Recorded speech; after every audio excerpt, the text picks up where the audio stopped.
আসসালামু আলাইকুম ওয়া রাহমাতুল্লাহি ওয়া বারাকাতুহু। ইন্নাল হামদালিল্লাহ ওয়াস সালাতু ওয়াস সালামু আলা মান লা নাবিয়্যা বা'দা ওয়া আলা আলিহি ওয়া সাহবিহি ওয়া মান ওয়ালা।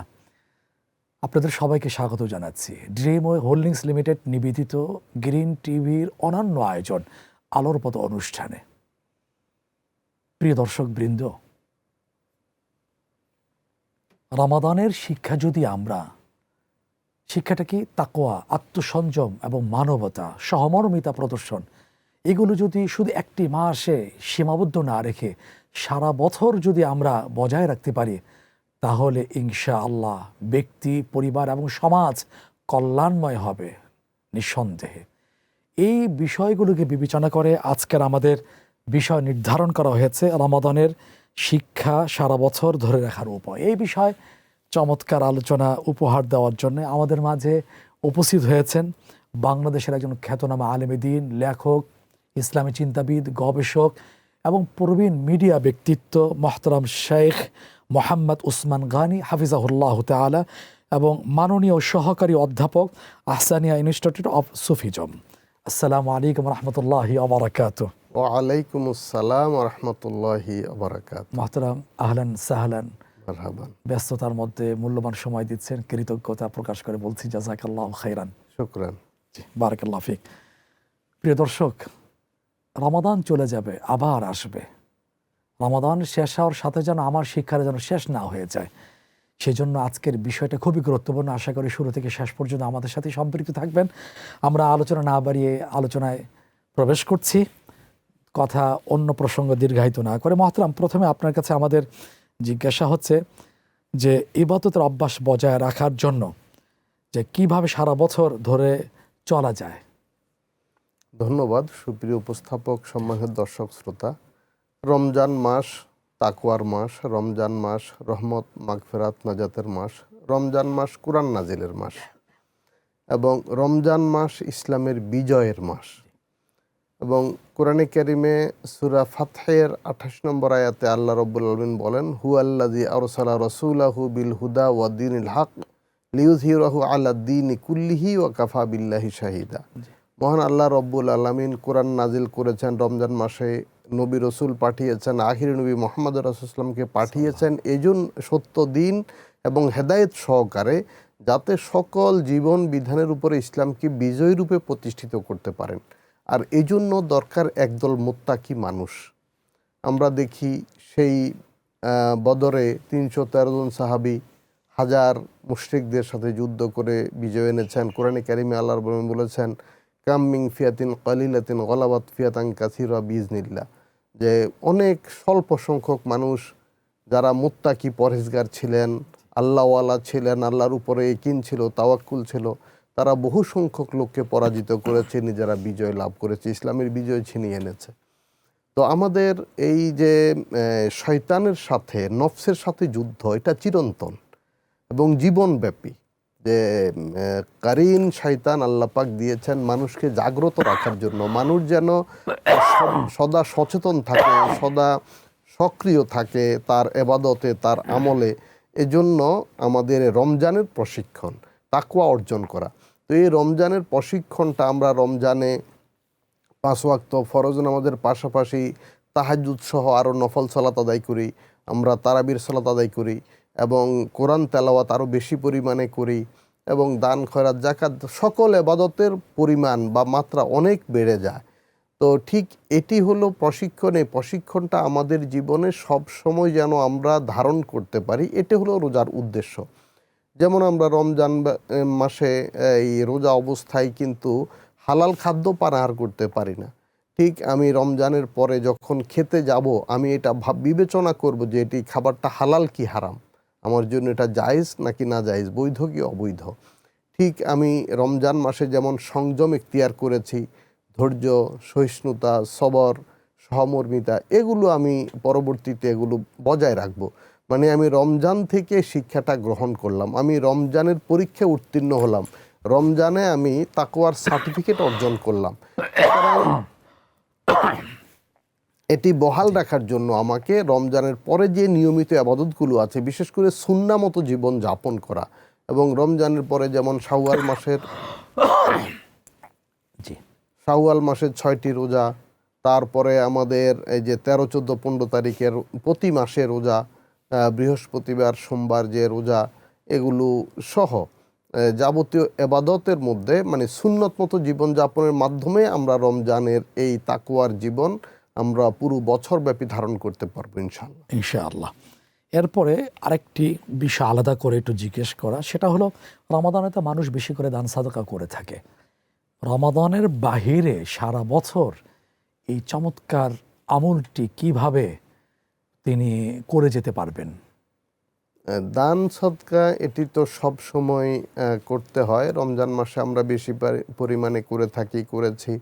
আমরা রমজানের পরেও শাওয়াল মাসে বিশেষ করে সদকাতুল ফিতরটা শাওয়াল মাসেই পড়ে, যদিও আমরা অনেকে আগে আদায় করি এটা প্রাপকের সুবিধার জন্য, ব্যবহারিক প্রয়োজনে। তো এটি বিশেষ দান হইল এটি শাওয়াল মাসেই পড়ে। এছাড়া ঈদের আনন্দ, ঈদের যে ব্যয় সেটিও কিন্তু শাওয়াল মাসে পড়ে। এবং আত্মীয় স্বজনের খোঁজ খবর নেওয়া, শাওয়াল মাস হলো ঈদের মাস। এবং আমরা রমজান মাসে এবাদতে কাটিয়েছি, শাওয়াল মাসটা আমরা ছুটিতে গ্রামে গঞ্জে নিজেদের বাড়ি ঘরে গিয়ে আত্মীয় স্বজনদের সঙ্গে দেখা সাক্ষাৎ, এই ক্ষেত্রে আমাদের এই ব্যয়ের পরিমাণটা বাড়ে।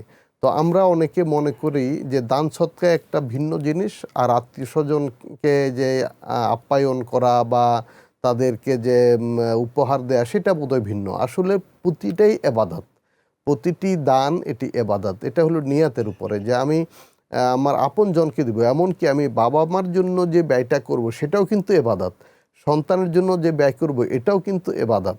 তো আমার ভাই বোন, আমার পাড়া প্রতিবেশী, আত্মীয় স্বজন যারা আছে ওদের জন্য আমরা যে ব্যয় করব, আমরা সাক্ষাৎ করতে গেলে কিছু উপহার নিয়ে যাই, কিছু খাবার নিয়ে যাই, কিছু ফল ফলাদি নিয়ে যাই, মিষ্টান্ন নিয়ে যাই, বা শিশুদের জন্য তাদের উপযোগী যে উপহার আছে সেগুলো নেই, চিপস লজেন্স নেই, সবগুলো কিন্তু এগুলো এবাদতের মধ্যে শামিল।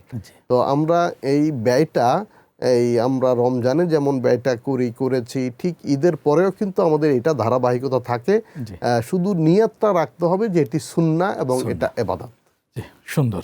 এই নিয়তের বরকতে সেগুলো আমাদের দানের সওয়াবের মধ্যে চলে আসবে। মাত্রার সময় এটা বিরতি যাবার, ফিরে এসে আরও আলোচনা শুনবো ইনশাআল্লাহ। প্রিয় দর্শক, আপনারা আলোচনা উপভোগ করছেন, সময় এটা বিরতি যাবার, ফিরে আসছি কিছুক্ষণ পর। আশা করি ততক্ষণ আমাদের সাথেই থাকবেন।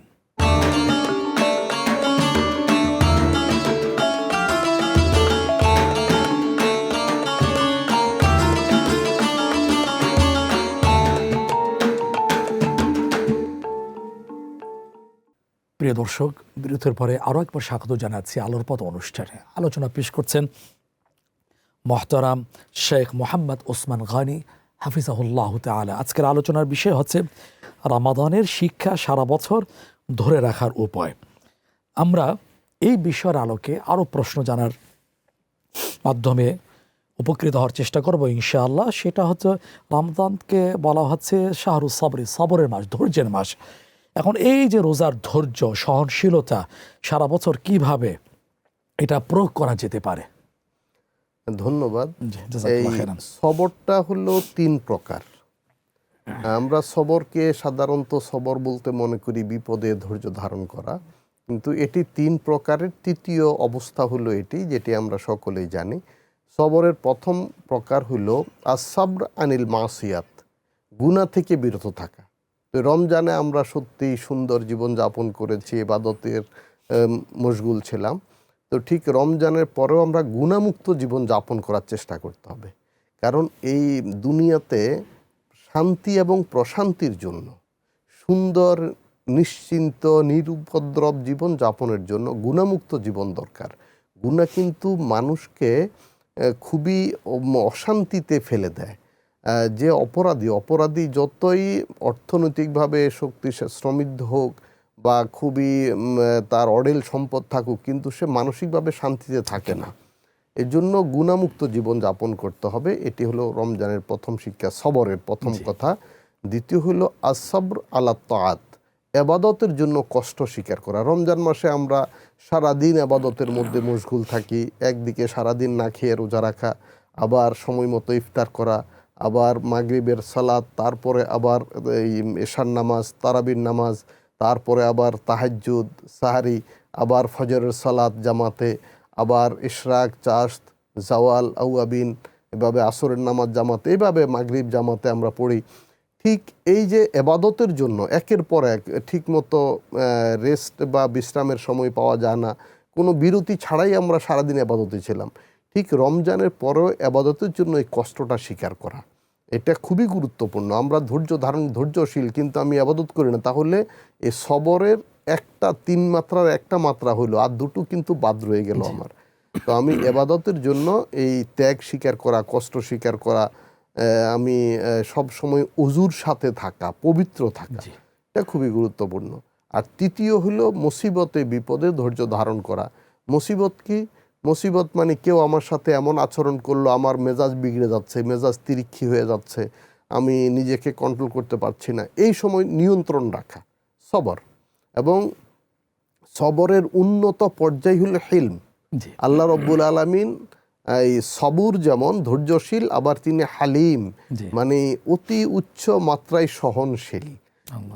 যেটি আমার সবর আর এই হেলমের মধ্যে একটু তাত্ত্বিক পার্থক্য আছে। সবর হইল আমাকে কেউ শক্তিমান, কেউ আমার উপরে অন্যায় করলো, আমি প্রতিরোধ করতে পারছি না, প্রতিকার করতে পারছি না, প্রতিশোধ নিতে পারছি না, তো আল্লাহর কাছে নালিশ করলাম যে আল্লাহ আপনি তার ফয়সালা করেন। আর হেলম হইল আমার চেয়ে দুর্বল কেউ আমার প্রতি অন্যায় করলো, যাকে আমি চাইলে একটা হয়তো কিছু করতে পারি, প্রতিকার করতে পারি, প্রতিবিধান করতে পারি, যা তা করতে পারি, কিন্তু আমি কিছুই করলাম না এবং তার জন্য দোয়া করলাম, আল্লাহ তাকে বুঝ দাও, হেদায়েত দাও, তাকে মাফ করে দাও, এভাবে দোয়া করা এবং তার জন্য কল্যাণ কামনা করা, এটা হলো সবরের সর্বোত্তম পর্যায়, যাকে আরবিতে হেলম বলা হয়। এবং আল্লাহ তাআলা হালিম, তিনি হলেন অতি মাত্রায় সহনশীল, মানে এগুলো তিনি গা করেন না। তো আল্লাহর গুণে গুণান্বিত হওয়া, এটাই হলো সর্বোত্তম পর্যায় মানব জীবনের। এবং কোরআনে কারিমে আল্লাহর বলেছেন সিবগাত আল্লাহ ওমান আহসানু মিনাল্লাহি সিবগা, আল্লাহর রঙে রঙিন হও, এই রং অপেক্ষা উত্তম কি রং হতে পারে? আল্লাহর রং কি? আল্লাহর রং হলো সবুর, হালিম, শাকুর, যে তিনি কৃতজ্ঞ, তিনি ধৈর্যশীল, তিনি সহনশীল, তিনি ক্ষমাশীল, তিনি সাত্তারুল আইয়ুব, তিনি মানুষের দোষ ত্রুটি গোপন রাখেন। আমিও অন্যদের অপরাধ ত্রুটি গোপন রাখবো। হ্যাঁ, আদালতে শরণাপন্ন হলে বিচারের স্বার্থে সাক্ষ্য দেওয়া, সেটি করা যাবে, কিন্তু মানুষের দোষ চর্চা, মানুষের এই যে গীবত করা, নিন্দা করা, এগুলো করা যাবে না। মুহতারাম, আজকের এই আলোচনা থেকে একটা শব্দ আপনি বলেছেন, আল্লাহ তাআলার একটি মহাসম্মানিত সিফাতি গুণবাচক নাম হচ্ছে হালিম। কিন্তু আজকের এটাকে সাংস্কৃতিক আগ্রাসন কিনা, এটা খাদ্যের নাম দেওয়া হয়েছে হালিম, এটা আপনি কিভাবে দেখেন? এটি অনেকে অনেকভাবে ব্যাখ্যা করবেন। আসলে আমরা সেভাবে না বলে এটাকে স্বাভাবিকভাবে নেই। এক এক দেশে এক একটা শব্দের এক এক রকম অর্থ হয়। তো এর মানে আমরা কিছু আরবি শব্দ আছে যেগুলো বাংলায় হয়তো তার কাছাকাছি উচ্চারণে অন্য শব্দ আছে, বা উর্দু, ফার্সি, বিভিন্ন সংস্কৃতি বিভিন্ন শব্দ থাকে। সেটা যে খুব ওই শব্দকে ইচ্ছাকৃতভাবে টার্গেট করে কোনো কিছু করা হয়েছে, এটি ঐতিহাসিক তথ্য বা ভিত্তি না থাকলে এইভাবে বলাটাও বোধহয় ঠিক না। মানে প্রতিটা বিষয়কে আমি শুধু টার্গেট করে নেব যে এটি আমার প্রতিপক্ষরা করেছে বা অন্য কেউ করেছে, এমনটি নয়। এটি কিভাবে এসেছে, এটি ভাষাবিদরা এটা ব্যাখ্যা করতে পারবেন, এটির উৎস বা উৎপত্তি কিভাবে হয়েছে। ধন্যবাদ। এরপর আরেকটি গুরুত্বপূর্ণ বিষয়, আমরা রমাদানের স্বাস্থ্য সচেতন ছিলাম, এখন কিভাবে সারা বছর স্বাস্থ্য সচেতন ও পরিমিত আহার বজায় রাখা সম্ভব হবে?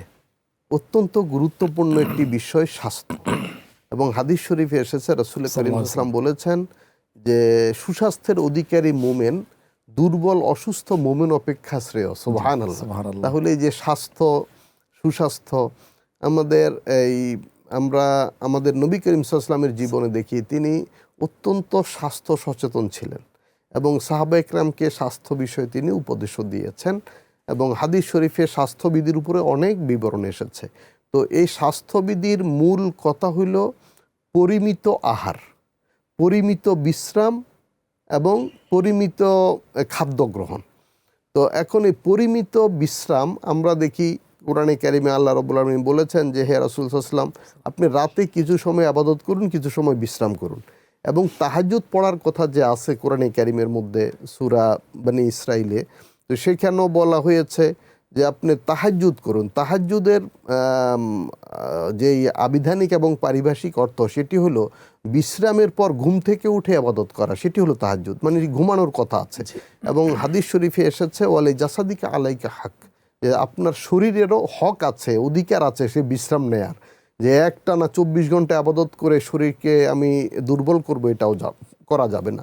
তো সেই রুটিন মতো কাজ করা, শৃঙ্খলা মেনটেন করা, নিয়মিত পরিমিত পানাহার, রুটিন মেনে জীবন যাপন করা এবং এই যে নিয়মিত বিশ্রাম ইত্যাদি মেনটেন করা। তো রমজান মাসে আমরা রমজানের যে একটা রুটিন শৃঙ্খলা, এই সুবাদে আমাদের পানাহার সীমিত ছিল।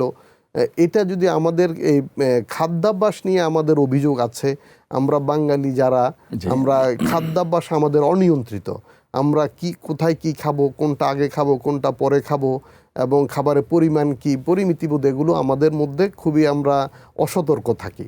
তো রমজানের উপলক্ষে আমাদের যে সচেতনতা এসেছে, এটা বজায় রাখতে হবে। আমরা যেমন পুষ্টিকর খাবার খেজুর ইফতারিতে যেমন সুন্নাত, সাহারিতেও সুন্নাত। তো আমরা যদি এরকম আমাদের এই নাস্তার মধ্যে খেজুর রাখি, এটা অত্যন্ত পুষ্টিকর, এটা আমরা 12 মাস রাখতে পারি এবং এতে আমাদের খাবারের চাহিদা পরিমাণটা কমবে, কিন্তু পুষ্টিটা আমরা বেশি পাবো। তারপরে দুধ নবীজির প্রিয় খাবার ছিল, এটা কিন্তু সম্ভব হলে খাঁটি দুধের আয়োজন করে এবং বছরব্যাপী সে অল্প পরিমাণে হলো, শিশুদের জন্য এটা যেমন দরকার বয়স্কদের জন্য দরকার। এই ছাড়াও ফল ফলাদি, তো আমাদের খাবারের তালিকায় ফল ফলাদি কম থাকে সাধারণত, কিছু মানুষের হয়তো সব সময় থাকে, অনেকেরই থাকে না। তো এই ফল মানে কিন্তু দামি ফল বিদেশি ফল তা না, আমাদের দেশি ফল হতে পারে, সিজনাল যে ফল আছে এগুলো হতে পারে। তো আমরা এই রমজানের খাবার রুটিনের মাধ্যমে আমাদের জীবনকে সুশৃঙ্খল করব। জাযাকাল্লাহ খাইরান, খুব চমৎকার করে অল্প পরিসরে বলেছেন। আল্লাহ তাআলা আপনার ইলমে বারাকা দান করুন, আমিন আমিন। প্রিয় দর্শক, মহতরম আলোচনা থেকে এটাই বেরিয়ে আসছে যে আসুন না, যে আমরা রমাদানের যে শিক্ষা, ইবাদত, সততা, ধৈর্য, মানবতার শিক্ষা, এগুলো জীবনে বাস্তবায়ন করি, তাহলে রমাদানের প্রকৃত শিক্ষা হাসিল হবে, অর্জিত হবে। আল্লাহ তাআলা তৌফিক দান করুন। যারা শুরু থেকে এই পর্যন্ত সম্পৃক্ত ছিলেন, সর্বাধিক কৃতজ্ঞতা।